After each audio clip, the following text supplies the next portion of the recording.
Oi gente, tudo bem? Sou o professor Sérgio Gardini, da Universidade Estadual de Ponta Grossa, no estado do Paraná, Brasil. Em primeiro lugar, é uma grande satisfação participar deste terceiro Congresso Internacional May Studies, organizado, dentre outras pessoas, pelo meu amigo e pesquisador Denis Renaud. Agradeço o convite e rapidamente eu vou discutir alguns aspectos sobre o impacto da pandemia do coronavírus nas eleições municipais do Brasil 2020. Para isso, eu, de forma bastante rápida, vou apresentar alguns conceitos, algumas referências que norteiam os estudos em andamento sobre análises dos processos políticos no Brasil ao longo destes recentes 20 anos e, na sequência, apresento alguns elementos que marcaram as disputas políticas na eleição municipal realizada de forma simultânea em 5.500 municípios de todo o país. Muito bem. A proposta deste tema, desta rápida reflexão que eu apresento a seguir, está em sintonia com o tema do terceiro Congresso May Studies, Democracia, Meios e Pandemia.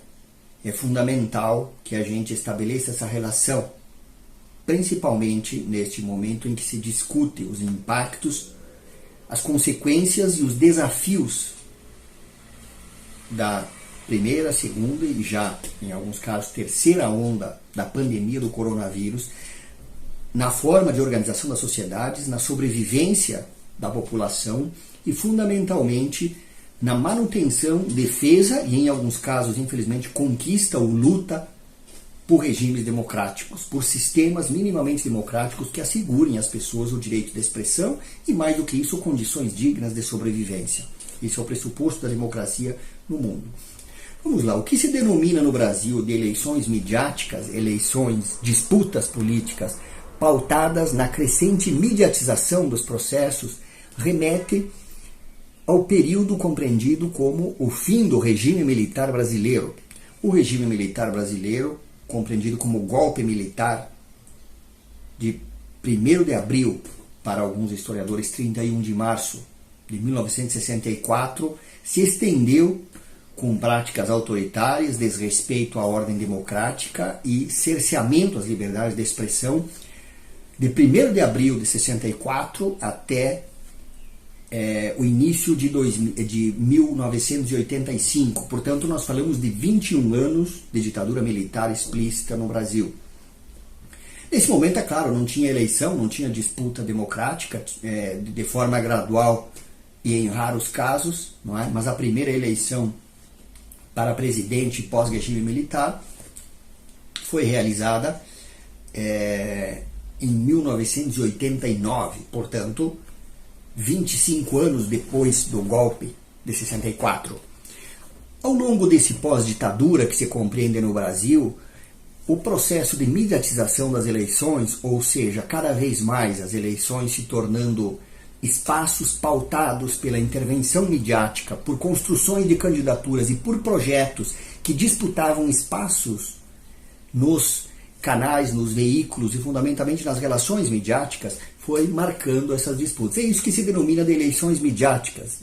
Disputas, eleições, pautadas na ação midiática, no planejamento e na execução de estratégias pensadas para expressão e ocupação do espaço na mídia. Cada vez mais um esvaziamento da política convencional na lógica do contato pessoal, na lógica dos grandes comícios, na lógica dos grandes eventos presenciais, das chamadas grandes caminhadas, ou caravanas, carreatas e por aí vai. E aí, esse processo, claro, quando a gente fala em eleições midiáticas, não se ignora que elas não são e não foram e não serão apenas ou exclusivamente midiáticas, mas elas se pautam também por ações presenciais, pela velha política no modelo de favorecimento, troca de favores, compra de voto, não é? Apesar de termos legislação específica no Brasil a esse respeito, tem vários esforços e tentativas de burlar a legislação vigente, isso não é de agora. Muito bem. Esse processo de mediatização das eleições foi criando um cenário em que a mídia massiva era extremamente forte e decisiva nas disputas eleitorais. De que forma? Primeiro, pelo controle coronelista midiático dos espaços, dos canais de rádio e televisão e controle também dos veículos impressos. E a partir de 1994, do final de 1994 e início do ano seguinte, quando a internet se torna um espaço comercial no Brasil, a circulação e a criação de condições para a internet amplia pela lógica da comercialização, primeiro por operadoras, provedores privados locais, regionais e gradualmente também pelo mesmo sistema que dialoga com a mesma estrutura do capitalismo, grandes bancos, grande estrutura dos oligopólios de mídia e por aí vai. Quer dizer, a lógica não muda na medida em que a internet, entre aspas, amplia as condições de acesso à maioria da população. Isso é Brasil. Muito bem. É neste processo que as eleições vão se tornando cada vez mais mediatizadas, as ações são pensadas em função disso. Bom, aí, apenas para situar, 2010, que era a eleição geral no Brasil, 2012, eleição municipal, 2014, outra eleição geral, a gente intercala a eleição geral, compreendida como ao Parlamento Federal, as Assembleias Legislativas, Governo do Estado, Presidente e Senado, 2010, 2014, 2018 e a próxima 2022. No meio disso a gente sempre tem as eleições municipais, como a que tivemos em 2020 agora, né, em novembro, nesse momento. E então 2012, 2016 e agora 2020 as eleições municipais. De 2010 para cá a gente constata que o efeito da mídia massiva foi se tornando gradualmente menor. Então, por exemplo, o peso do horário eleitoral, que é um mecanismo que o Estado brasileiro disponibiliza aos partidos que disputam a eleição, segue um modelo de distribuição do horário deste espaço a partir da composição do Congresso Nacional. Isso faz com que muitas candidaturas fiquem reféns e contem com pouco espaço no momento da disputa, seja em nível municipal ou geral. É essa a lógica, é essa a legislação vigente no Brasil. Então não há igualdade nenhuma nisso daí. No entanto, o acesso e o controle dos horários eleitorais e também dos mecanismos de mídia, através da política de concessão que não mudou, nós falamos aí de mais de 70 anos nesse país, não é? Pensando a partir da televisão de 1950, e ainda que existisse o controle do rádio a partir de 1922, que gradualmente, na medida em que se profissionalizou, também seguiu a lógica do monopólio. Fato é que as eleições no Brasil de 2010 em diante foram se tornando um pouco menos controladas ou gestadas pelo controle da política de mídia massiva, televisão, rádio e grandes meios, não é?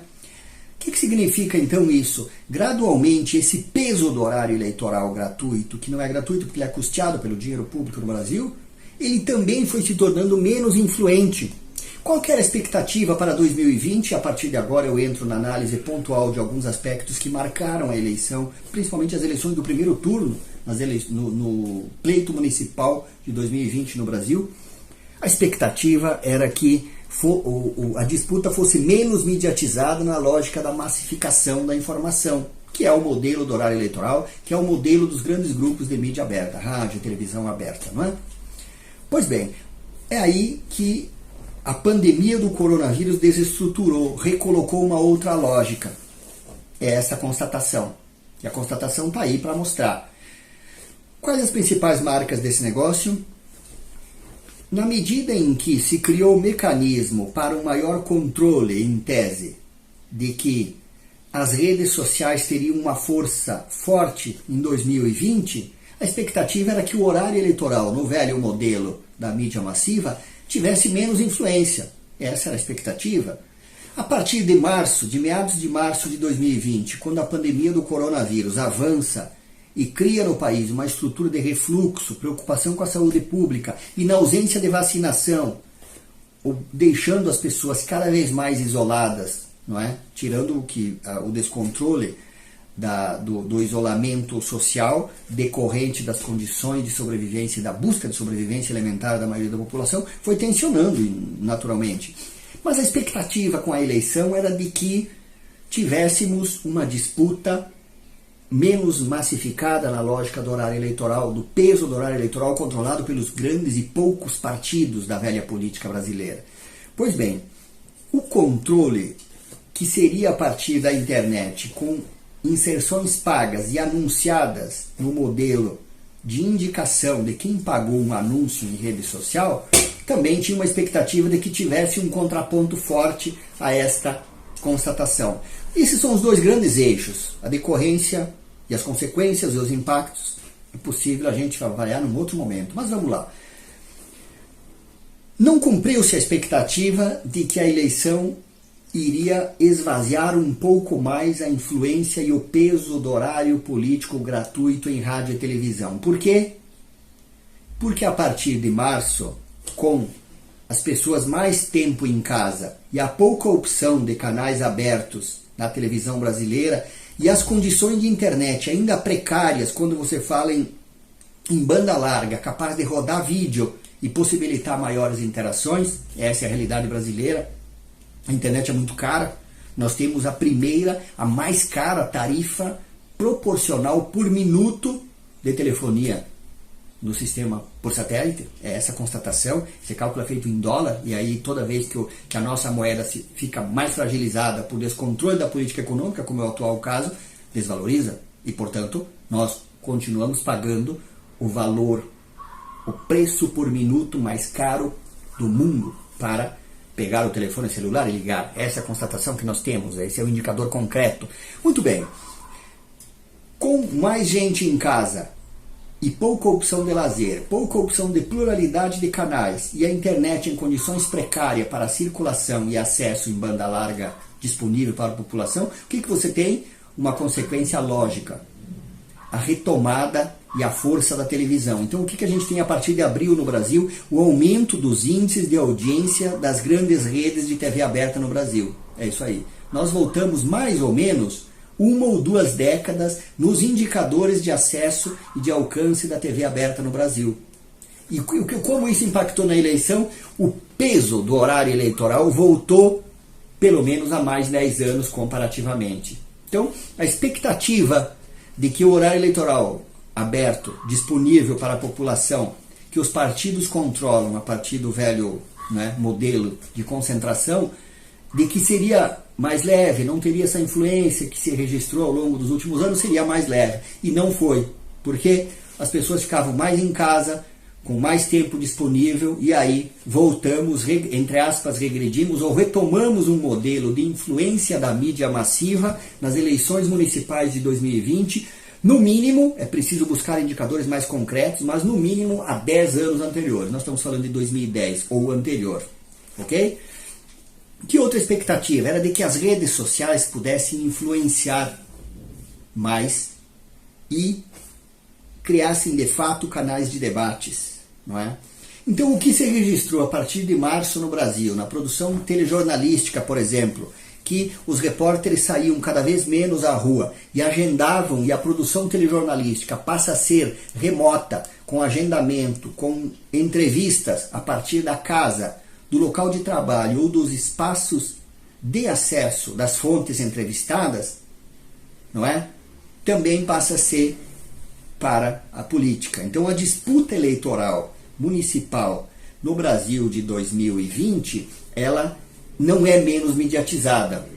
Ela apenas revaloriza e recoloca uma força na mídia massiva, rádio e televisão, porque as pessoas estão com mais tempo em casa, com mais disposição para ouvir e ver. E aí que é a opção que elas têm? A mídia aberta disponível, rádio e televisão, basicamente, porque aí as limitações da internet têm mais dificuldades.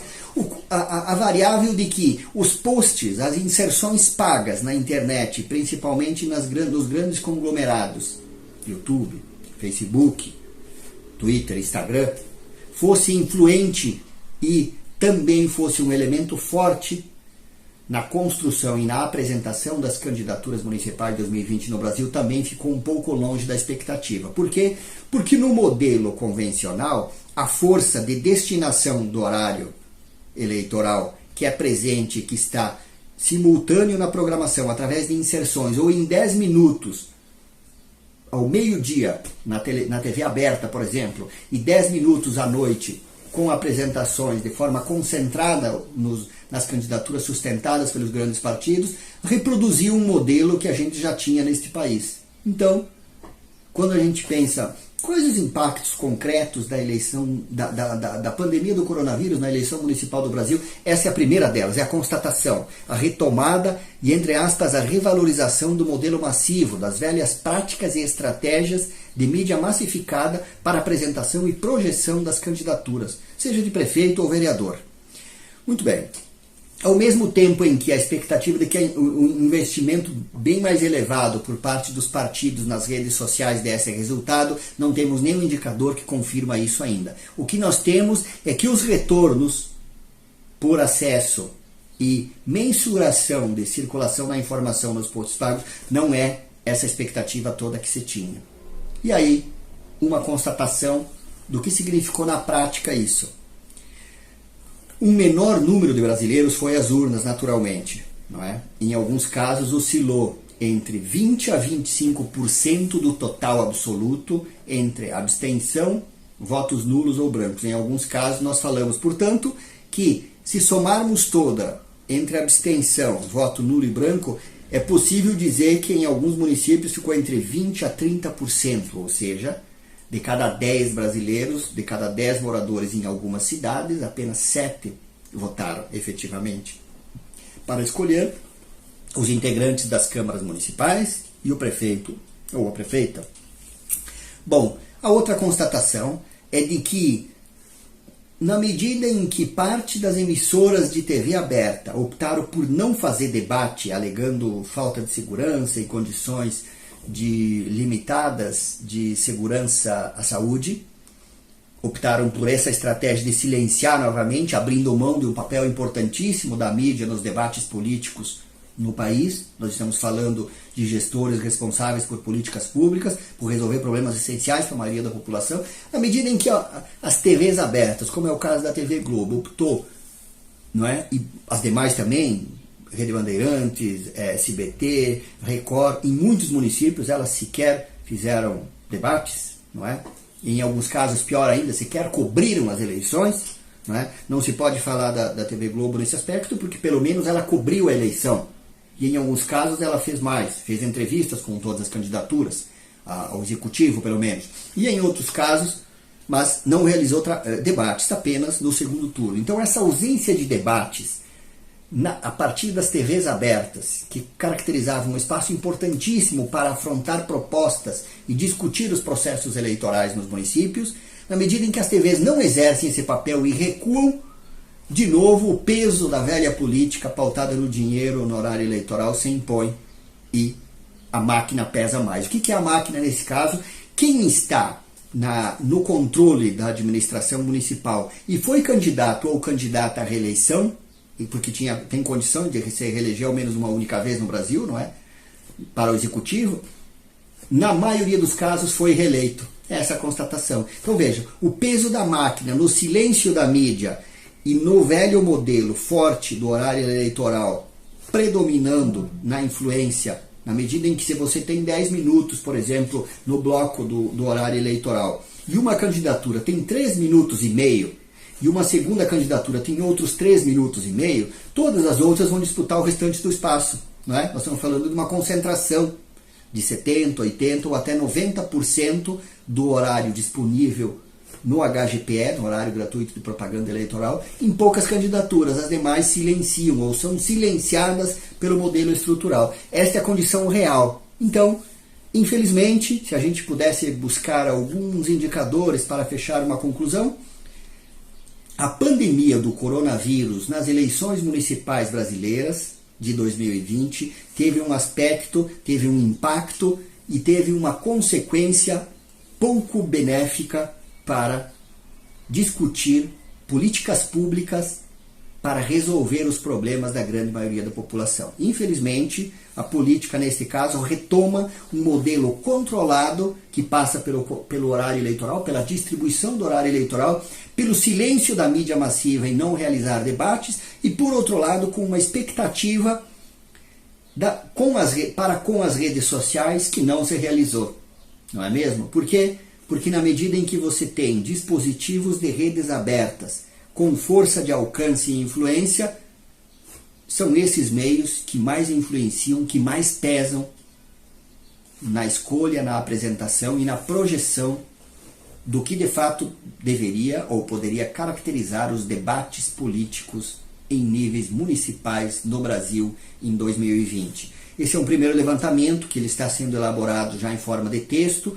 E por fim, eu tenho a satisfação de dizer que esta análise ela não é apenas de leitura, porque em 2020 eu participei como candidato a prefeito pelo Partido Socialismo e Liberdade nas eleições municipais de Ponta Grossa, no Paraná, Brasil, neste processo no primeiro turno. Parte disso, portanto, decorre de leituras, de análises e de experiências empíricas, uma vez que eu participei direta e ativamente deste processo. Senti, vivenciei e cá estou para apresentar a vocês algumas das características que podem ser apresentadas como impacto da pandemia do coronavírus nas eleições municipais do Brasil em 2020 e que estão em sintonia com o tema do terceiro Congresso Internacional May Studies, Democracia, Meios e Pandemia. Gratidão pela atenção para quem nos ouviu até aqui e vamos conversar a respeito. Discutir é preciso, a democracia só se fortalece com processos transparentes e a garantia de que os meios de comunicação, os espaços de mídia, sejam eles digitais, convencionais ou analógicos, seja da forma como for, eles devem seguir orientações mínimas de garantia de pluralidade e condições de igualdade na apresentação dos debates que devem caracterizar os processos sucessórios. Esse é o Brasil de 2020. Gratidão pela atenção, pelo espaço e muito obrigado aos coordenadores e coordenadoras do terceiro Congresso Internacional May Studies. Gratidão de coração. Obrigado mesmo.